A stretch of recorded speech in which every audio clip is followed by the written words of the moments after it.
जैसे इन्हें लिखा है तो आधा क्वेश्चन का आंसर हम दे रहे हैं अभी। सेकेंड यूनिट में आया है एमएस एक्सेस में टेबल कैसे क्रिएट की जाती है, तो ये क्वेश्चन अपने आप में एक अलग है, राइट।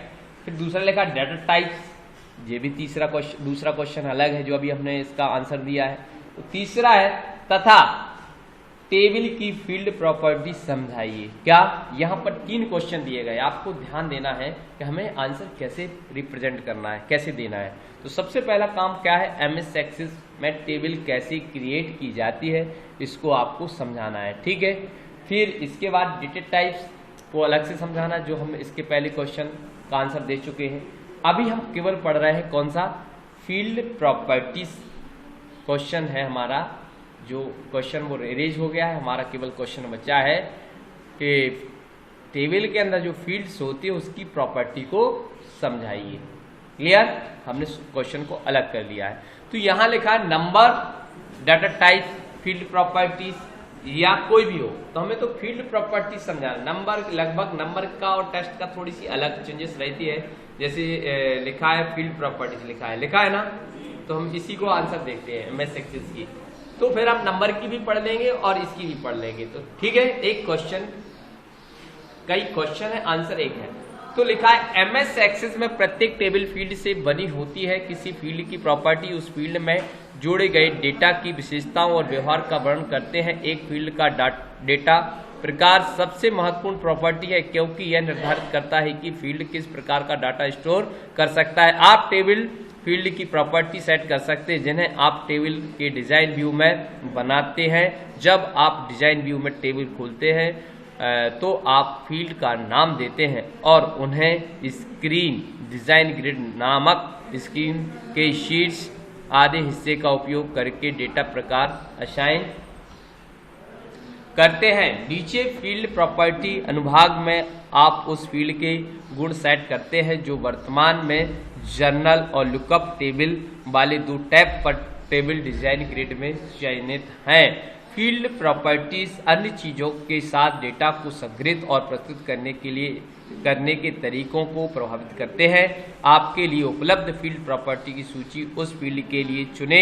गए डेटा टाइप पर निर्भर करती है। कुछ फील्ड प्रॉपर्टी टेक्स्ट फील्ड के लिए विशिष्ट है और अन्य संख्या फील्ड के लिए विशिष्ट फील्ड प्रॉपर्टी डिजाइन व्यू में पाए जा सकते हैं। और जैसे ही आप प्रत्येक फील्ड पर क्लिक करते हैं तो आप उस फील्ड के लिए फील्ड प्रॉपर्टीज देखेंगे। जैसे लिखा है फील्ड साइज, क्या लिखा है, 2 चीजें मिलेंगी, फील्ड साइज, ठीक है, और फिर उसके बारे में। तो फील्ड साइज किसी, ये प्रॉपर्टी है, याद रखना है, एक बार 100 क्वेश्चन बन जाएंगे इसी से, अभी देखते जाइए। किसी टेक्स्ट फील्ड को एक विशिष्ट संख्या तक सीमित करता है। कैरेक्टर एक विशिष्ट फील्ड में एक संख्या फील्ड को सीमित करता है। तो ये क्या है, इसको हम समझे थोड़ा सा। जब भी हम कोई भी टेबल डिजाइन करते हैं, तो जैसे मान लो हमने यहाँ पर फील्ड साइज में दे दिया 5 कैरेक्टर, क्या लिखा, 5 कैरेक्टर, क्या लिख दिया, तो इसका मतलब हुआ कि इसमें हम केवल 5 कैरेक्टर ही टेबल में इनपुट कर सकते हैं। क्या कर सकते हैं, जैसे ही आप लिखोगे, देखिए कितने हमने एन लिखे, 5 एन, देखिए इससे ज्यादा आप टाइप नहीं कर पा रहे हैं, तो इसको कहा गया है फील्ड प्रॉपर्टी। क्या कहा गया है, फील्ड की साइज, राइट। तो फील्ड प्रॉपर्टी में पहला हमने देखा फील्ड का साइज, तो हमें निर्धारित, हमें दिमाग में सेट हो गया कि फील्ड प्रॉपर्टी का मतलब है कि उसकी विशेषताएं, उसमें क्या होगा। जैसे हमारी खुद की विशेषता होती है, आपकी खुद की विशेषताएं होती है। जैसे कल के दिन हम यदि कोई बात करते हैं तो हम कहते हैं नहीं हमने बीए किया, बीएससी किया, जे आपकी एक विशेषता आपके अंदर जुड़ जाता है, क्वालिफिकेशन जुड़ जाती है। और एक ढोर चलाने वाला व्यक्ति नहीं बोल पाता है कि वो कहता हम गाय बैल भैंस दूध अच्छे से निकाल लेते, जो उसकी पर्टिकुलर विशेषता है। समझ में आया कि नहीं आया, तो सबकी अपने अपने स्थान पर अलग अलग विशेषता होती है। जब फील्ड की डेटा टाइप्स अलग है तो उसकी भी अलग अलग विशेषताएं होंगी ना। तो फील्ड साइज लगभग सभी में होता है। क्या होता है, ऐसा कोई भी डेटा टाइप्स नहीं जिसकी क्या नहीं हो, फील्ड साइज ना हो, राइट। तो यहाँ पर फील्ड साइज हमारे दिमाग में सेट हो जाना चाहिए। यदि हो गया हो तो आगे बढ़ते हैं। अब फॉर्मेट भी लगभग सभी में होता है, किस फॉर्मेट में काम करना है। तो डेटा शीट व्यू में मूल्यों के तरीकों को नियंत्रित करता है, मतलब किस फॉर्मेट, अब उनने कहा नहीं ड्रेस कोड क्या होगा आपका, कहते नहीं इसी फॉर्मेट में चलेगा, जैसे कोई भी फंक्शन हुआ आपने फॉर्मेट बना लिया भैया, एक डिजाइन बना ली भैया, इस डिजाइन के अलावा कोई काम नहीं, तो उसका व्यू कैसा होगा, तो उसको फॉर्मेट बोला गया। क्या कहा गया है, फॉर्मेट। तो यहाँ पर भी आपको ध्यान देना है। फिर डेसिमल प्लेसेस जे न्यूमेरिक फील्ड में चलेगा। अब टेक्स्ट फील्ड में तो कोई मतलब नहीं है इसका, क्या है इस प्रॉपर्टी का टेक्स्ट फील्ड में क्या मतलब, नहीं चलेगा ही नहीं ना। तो ये न्यूमेरिक फील्ड का क्या है, फील्ड प्रॉपर्टीज है, कॉमन फील्ड प्रॉपर्टीज उन्हें ढूंढ के यहाँ दिखा दी गई है। तो डेसिमल प्लेस मतलब जब भी हमने न्यूमेरिक फील्ड को चुना है तो उसके साथ हमें डेसिमल कितने अंकों तक चाहिए इसकी संख्या को निर्धारित करने के लिए इसका प्रयोग किया जाता है। केवल लिखा है संख्या या मुद्रा फील्ड के लिए उपलब्ध है, यह निर्धारित करता है कि फील्ड में कितने दशमलव स्थान दिखाई देंगे। इस प्रॉपर्टी प्रकार का सामान्य प्रारूप का उपयोग कर संख्या फील्ड पर कोई प्रभाव नहीं डाल पड़ता है। राइट। फिर लिखा है इनपुट मास। इनपुट मास विशेष फील्ड है, फील्ड में दर्ज डेटा के लिए एक पैटर्न बनाता है। जैसे किसी टेलीफोन नंबर के भीतर ब्रैकेट या हाइफन जोड़ना हो तो इसका हमने प्रयोग पासवर्ड के लिए भी किया था, मतलब अपने स्वरूप को बदलने के लिए, जो थे उससे अलग दिखाना, हमने मेकअप करा लिया। राइट। तो कुछ इस तरीके से इनपुट मास्क हमारे लिए रिप्रेजेंट कर रहा है, जो भी हमारी वैल्यू होती है उस वैल्यू को किस फॉर्मेट में प्रदर्शित करना है, किस स्वरूप में प्रदर्शित करना है, ऐसा करने के लिए हमें इनपुट मार्क का सहारा लेना पड़ता है। जैसे मान लो यदि बोला गया है, क्या बोला गया, फोन नंबर, या हम फोन ही नंबर को ले ले या आधार नंबर ले ले, क्या ले ले, आधार, अरे आधार क्या ले लिया, आधार नंबर ले लिया। तो इसमें टेस्ट टाइप ही रखना पड़ता है। तो जब भी हम इनपुट मार्क्स में जाएंगे तो आधार का स्वरूप कैसा होगा जी हम निर्धारित कर सकते हैं। जैसे हम यहाँ पर जाएंगे और यहाँ पर लिख सकते हैं आधार में कैसा लिखा रहता है, तुमने लिखा होगा 4 अंक पहले रहते हैं, फिर स्पेस या डैश लगा सकते हो, फिर स्पेस 4 अंक फिर लिखे रहेंगे, फिर स्पेस डैश फिर स्पेस फिर 4, ऐसी कुल मिला के हमारे पास 12 अंक होते हैं और आधार नंबर हमारा डल जाता है। तो इस तरीके से नेक्स्ट किया, फिनिश किया। जब भी हम इसमें डेटा को इनपुट करेंगे तो कुछ इस तरीके से हमारा सिस्टम जनरेट हो गया। देखिए कुछ आया समझ में, जैसे हमने लिखा 750 850 17, देखिए तो कुछ इस तरीके का फॉर्मेशन हमारे सामने आ गया। कहाँ चला गया,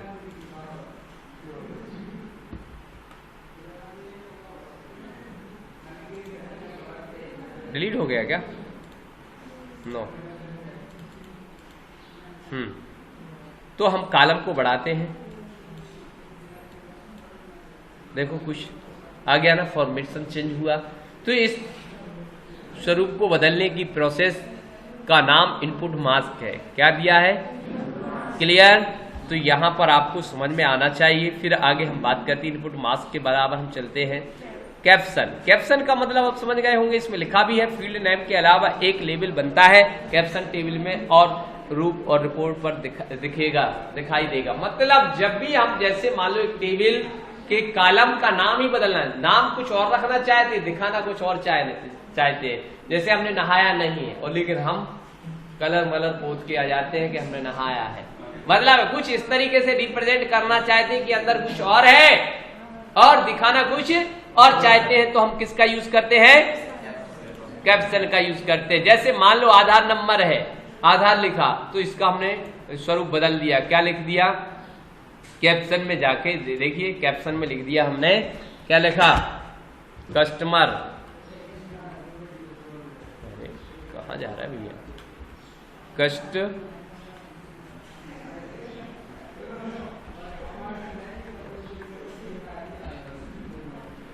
मर आधार कार्ड नंबर। तो उस पर क्या लिखा आएगा, यहां तो लिखा है हमने और सेव कर दिया, तो कुछ इस तरीके से क्या हुआ भाई,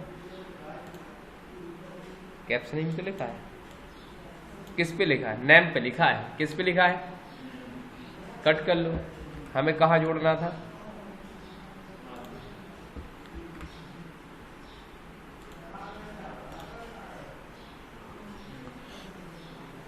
तो नाम उसका आधार है, जब भी बुलाया जाएगा तो आधार से बुलाया जाएगा, आधार फील्ड का नाम जब भी हम बुलाएंगे तो क्या कहेंगे, आधार, लेकिन दिखा क्या रहा है, कस्टमर आधार कार्ड नंबर। राइट। तो जब भी हम कोई भी रिपोर्ट में कोई भी फॉर्मेट को चेंज करना चाहते हैं या प्रिंटिंग के लिए कुछ और नया जरूर देना चाहते हैं, जैसे हम H1 देते हैं, हम कह दिए हिंदी लिखा है, क्या लिखा है रिपोर्ट में, यहाँ तो H1 चल जाएगा लेकिन जब भी हम वहाँ बात करेंगे तो हिंदी लिखा आना चाहिए। तो ऐसा करने के लिए हम इसका यूज करते हैं, राइट। तो फिर आगे हम बढ़ते हैं। तो कैप्शन हो गया डिफॉल्ट वैल्यू, वह मान निर्दिष्ट करता है जिसे आप चयनित फील्ड में सभी नए रिकॉर्ड्स में दिखाना चाहते हैं। मतलब एक डिफॉल्ट वैल्यू को असाइन करना चाहते हैं कि जब भी हम कोई भी रिकॉर्ड करें और ऑटोमेटिकली वो वैल्यू इनपुट होके हमारे टेबल में आ जाए। ऐसा करने के लिए हम डिफॉल्ट वैल्यू फील्ड प्रॉपर्टी का यूज करते हैं। तो इसके लिए हम कुछ उदाहरण के माध्यम से देखते हैं क्या होता है डिफॉल्ट वैल्यू। मान लो अब हमने लिखा है यहाँ पर, क्या लिखा, यहां पर एक नई फील्ड बनाई जिसमें हमने लिख दिया सिटी। क्या लिख दिया भैया, बाय डिफॉल्ट सिटी देवरी तो लिखा ही आना चाहिए क्योंकि हम देवरी की बात कर रहे हैं। किसकी बात कर रहे हैं, देवरी की। तो डिफॉल्ट वैल्यू में हमने देवरी टाइप कर दिया। क्या कर दिया, तो कुछ इस तरीके से हम लिख सकते हैं कि भैया देवरी की बात कर रहे हैं तो देवरी होना चाहिए। तो सिटी कहां चला गया,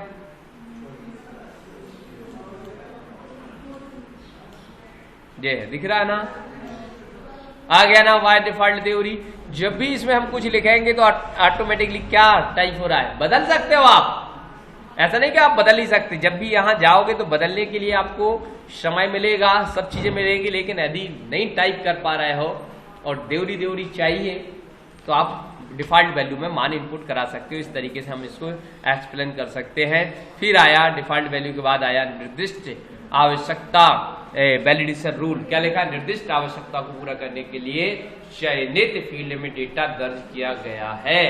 मतलब वैलिडेशन रूल का मतलब वैधता का निर्धारण करना कि एक निश्चित वैल्यू के अलावा कोई दूसरी वैल्यू इनपुट या साइन ना हो, या हमारे द्वारा जो डेटा इनपुट किया जाता है उसमें कोई त्रुटि की संभावनाएं ना हो। ऐसा करने के लिए हम वैलिडेशन रूल का निर्धारण करते हैं, राइट। समझ में आ रहा है कि नहीं आ रहा है। जैसे अभी हमने देखा कि मान लो किसी सब्जेक्ट है, हिंदी है, हिंदी सब्जेक्ट में हम 0 से लेकर 100 मार्क्स इनपुट करना चाहते हैं। हम चाहते हैं कि इसमें कभी 101 या 110 डेटा इनपुट ना हो। तो ऐसा करने के लिए हमने क्या किया, वैलिडेशन रूल का निर्धारण कर दिया। तो इस तरीके से हम क्या कर सकते हैं, तो यहां पर हमने एक फिर से एक हिंदी नाम का एक क्या बना दिया, सब्जेक्ट बना दिया, न्यूमेरिक दे दिया और फिर यहां पहुंचे क्या कर दिया, वैलिडेशन रूल जहां लिखा है वहां पर लिख दिया। क्या लिख दिया, ग्रेटर देन, बड़ा है बराबर किसके, 0 से बड़ा है लेकिन 100 तक। कहां, तो यहां पर जैसे हमने क्लिक किया, सेव किया, ओके, क्या बोल रहा भाई, हाँ। तो यहां पर अब हमने क्या किया, यहां हिंदी में मार्क्स दे दिया, 1 दे दिया, इसने कुछ नहीं बोला। बोला है क्या, 100 लिखा तो कुछ बोला है क्या, नहीं बोला ना। 101 कर दिया तो उसने कुछ बोलेगा। तो इस तरीके से हम वैलिडेशन को निर्धारित कर सकते हैं। एक निर्दिष्ट वैल्यू को असाइन करके हम अपनी जो समस्याएं आने वाली हैं या जो हम गलत डेटा देने वाले थे उससे हम बच सकते हैं। मतलब 100 से ज्यादा लिख ही नहीं सकते आप। यदि गलती से कुछ लिखा जाएगा तो लिखने ही नहीं देगा, आपको इंडिकेट करेगा, राइट। लेकिन यदि हम एक और चीज आगे इसमें दी है कि नहीं दी है, दिया है वैलिडेशन टेक्स्ट। क्या लिखा है, जब दर्ज किया गया डेटा सत्यापन नियम का उल्लंघन करता है तो प्रकट होने के लिए एक त्रुटि संदेश बनता है। मतलब वैलिडेशन टेक्स्ट का मतलब ये है कि वैलिडेशन रूल में यदि हमने कोई कंडीशन लगाई है, क्या लगाई है, जैसे अभी लगाया 0 ग्रेटर देन इक्वल 100, क्या लगाया, माने 0 से लेके हमने 100 तक की जो वैल्यू निर्दिष्ट की है उसके अलावा कोई यदि गलत मान वैल्यू इनपुट किया जाता है तो उसके बदले में क्या मिलेगा आपको। पहले आपको इंडिकेट कैसे करेगा कि भैया यहाँ मुड़ना है। आपको लिखा रहता है ना, रोड पे चलते हो जब ट्रैफिक नियमों का पालन करते तो एरो बना रहता है, लिखा रहता है अंधा मोड़। हम पहले सोचते थे अंधा मोड़ मतलब क्या है जी, जब छोटे थे तो हम लिखते थे अंधा मोड़। जब दिमाग नहीं चलता था तो ऐसे ही आप भी सोचते होंगे अंधा मोड़ क्यों लिखा है, मतलब आधा टर्न है इसीलिए आपको आधी चीज दिख रही है, इसीलिए बोला गया है अंधा मोड़। तो हाईलाइट कर रहा है कि नहीं कर रहा है। तो ऐसा यदि कोई मैसेज आप छोड़ना चाहते हैं कि यूजर के लिए कि कोई गलती कर रहा है भैया, उसके पहले आप जिसको पढ़ लो कि क्या करना है, तो आप उस गलत डेटा इनपुट करने से आप बच जाएंगे। तो उसे कहा गया है, क्या कहा गया है, वैलिडेशन टेक्स्ट। तो वैलिडेशन टेक्स्ट के लिए हम यहाँ प्रॉपर्टी करते हैं। अब ये पहले तो डेटा को गलत अलग कर देते हैं, तो यहाँ पर पहुंचे और यहीं पर हमने लगा दिया क्या, इनपुट, क्या लिखा, इनपुट टाइप 0 to 100, क्या लिख दिया। तो जब भी कोई भी गलत डेटा हम देंगे तो हमें कुछ इस तरीके का मैसेज छोड़ेगा। इसको कहा गया है वैलिडेशन टेक्स्ट। इसमें क्या प्रॉब्लम नहीं है ना। तो इस तरीके से हम काम कर सकते हैं। आगे हम बढ़ते हैं। अब आया रिक्वायर्ड, क्या लिखा है, रिक्वायर्ड। तो आवश्यक निर्दिष्ट करता है कि फील्ड को खाली नहीं छोड़ा जा सकता है। मतलब रिक्वायर्ड अपनी भाषा में हम यूं कहें कि जब भी हम किसी भी टेबल के अंदर यदि इस टाइप के डेटा फील्ड की प्रॉपर्टी को सेट करते हैं कि रिक्वायर्ड, इसका मतलब है उसे आप खाली नहीं छोड़ सकते। जब तक कि उससे संबंधित कोई भी वैल्यू आप इनपुट नहीं करेंगे तब तक रिकॉर्ड को आगे नहीं सेव करने देगा या बढ़ने देगा, राइट। तो इसलिए अनिवार्य फील्ड कहलाएगा, क्या, मैंडेटरी फील्ड के अंदर जब भी आपको ऐसा लगता है कि इस फील्ड में डेटा अनिवार्य रूप से भरवाना ही है, तो क्या भरवाना है, वो वैलिडेशन सेट कर सकता है। और भरने की वैधता कौन दे सकता है, वैलिडेशन, और अनिवार्य कौन कर सकता है, रिक्वायर्ड। मतलब इसके बिना आप, जैसे आजकल जितने भी ऐप आते हैं उनका ईमेल और मोबाइल नंबर के अलावा कुछ होगा ही नहीं आपका, रिक्वायर्ड फील्ड है मोबाइल नंबर, ठीक है। तो इस तरीके से हम कुछ समझ जाएं। फिर आगे लिखा है अलाउ जीरो लेंथ, क्या होती है, निर्धारित करने के लिए कि टेक्स्ट के लिए कोई डेटा नहीं है, यह निर्धारित करने के लिए कि आप टेक्स्ट मेमो या हाइपर लिंक फील्ड में उद्धरण चिन्ह में दर्ज कर सकते हैं या नहीं। मतलब यदि जीरो फील्ड मतलब आप चाहते कुछ नहीं भरा है तो अपने आप क्या भर जाए, या उद्धरण चिन्ह में कोई चीज लिखना है तो आपको यहां पर अलाउ करना पड़ेगा, तब जाके काम होगा।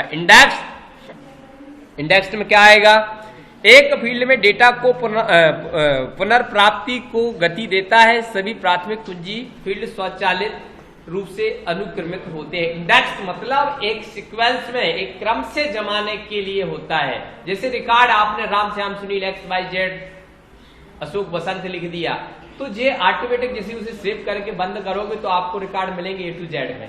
क्या मिलेगा, पहले अशोक मिलेगा, फिर नीचे Z मिलेगा, राइट। तो इसको यदि इस क्रम में व्यवस्थित करना चाहते हैं, 0 से 9 के क्रम में व्यवस्थित करना चाहते हैं, तो इंडेक्स का यूज कर सकते हो आप। फिर लिखा है यूनिक कोड कंप्रेशन, इंगित करके कि क्या आप केवल सादा टेक्स्ट दर्ज किए जाने पर स्थान बचाने के लिए एक्सेस चाहते हैं। तो यदि आपको चाहिए कि जो हमारे द्वारा जो डेटा लिखा गया वो सुकड़ जाए, कंप्रेस हो जाए, माने छोटी साइज में आ जाए, तो ऐसा करने के लिए आपको इसे सेट करना होता है। IME mode, input method editor setting केवल तभी लागू होती है जब आप पूर्वी एशियाई भाषाओं का उपयोग कर रहे होंगे। तो हमारे इसमें नहीं, IME जब जैसे मान लो गूगल, इसका यूज तब कर सकते हो जब आपको गूगल इनपुट हिंदी टूल का यूज करके डेटा इनपुट करना है तो यस करना पड़ेगा, नहीं तो नो। फिर आया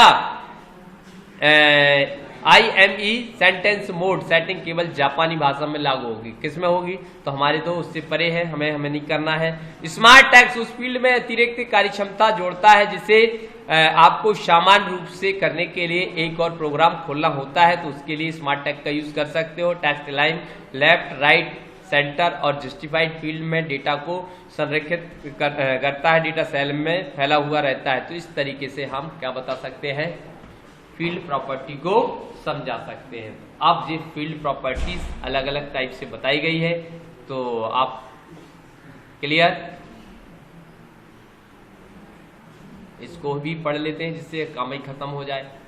लिखा है फील्ड साइज, संख्या डाटा टाइप के साथ काम करते समय आपको फील्ड साइज की प्रॉपर्टी का सामना करना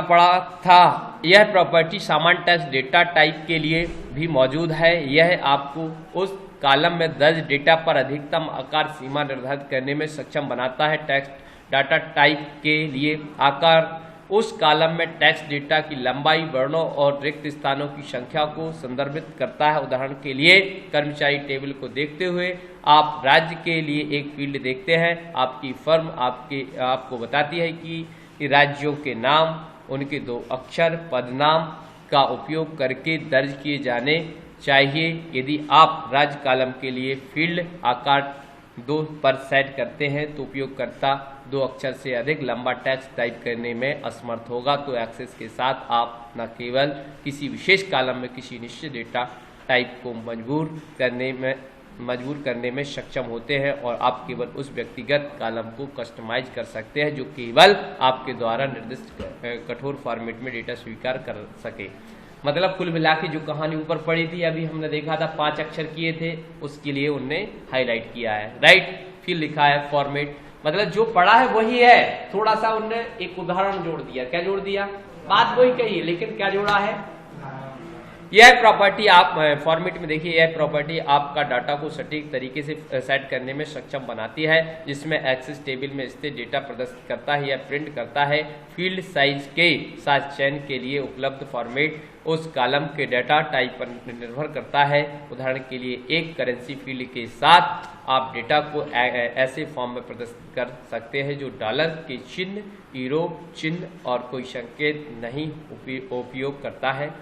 डेटा को इन सेटिंग के साथ बदला नहीं जाएगा। फॉर्मेट का एक और बहुत ही उपयोगी कार्य डेटा टाइम डेटा प्रकारों के साथ, चाहे आप लंबे फॉर्मेट या लघु फॉर्मेट में डेट प्रदर्शित करना चाहते हैं या गुण, आपको उस विकल्प को सेट करने की क्षमता बनाता है। इनपुट मास्क, यह सुविधा डेटा एंट्री स्थितियों में उपयोगी होती है जब फॉर्मेट नियंत्रित करता है कि डेटा कैसे प्रदर्शित होता है।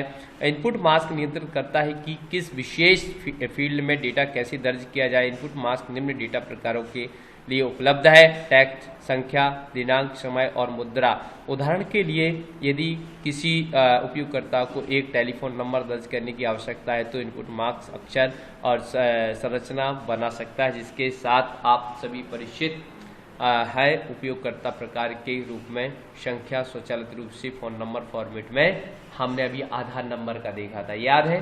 तो वही है। अब आया डेसिमल प्लेस। संख्या फील्ड में आप दशमलव बिंदुओं के दाईं और डेसिमल प्लेस की संख्या सेट कर सकते हैं जिन्हें रिकॉर्ड किया जाएगा। एक ऑटो सेटिंग है जो स्थानों की सही संख्या निर्धारित करने के लिए फॉर्मेट सेटिंग को रोकती है। और ऑटो के अलावा आप डेसिमल प्लेस की संख्या के लिए 0 से 15 माने 15 का चयन कर सकते हैं। माने 0 कुछ भी नहीं हो सकता है, 1 2 3 4 15 तक दशमलव संख्या लगा सकते हैं। डिफ़ॉल्ट वैल्यू एक महत्वपूर्ण डेटाबेस अवधारणा। डिफ़ॉल्ट वैल्यू डेटा एंट्री प्रक्रिया में समय बचाने में मदद कर सकता है। जब भी कोई नया रिकॉर्ड जोड़ा जाता है तो डिफ़ॉल्ट वैल्यू उस कॉलम में स्वचालित रूप से रखा जाता है। डिफ़ॉल्ट को ओवरराइट किया जा सकता है, इसीलिए यह आपके कॉलम को केवल उस विशेष मान के लिए मजबूर नहीं कर रहा है। रिक्वायर्ड, यह एक महत्वपूर्ण प्रॉपर्टी है। यह उचित डेटा टाइप का उपयोग करके उपयोगकर्ता को कुछ मूल्य दर्ज करने के लिए मजबूर करता है। यदि आवश्यक फील्ड से भरा नहीं है तो एक नया रिकॉर्ड नहीं जोड़ा जाएगा। इनपुट मास्क के साथ यह प्रॉपर्टी डेटा एंट्री प्रक्रिया पर अधिक नियंत्रण देने के लिए उत्कृष्ट तंत्र है। इस तरीके से हम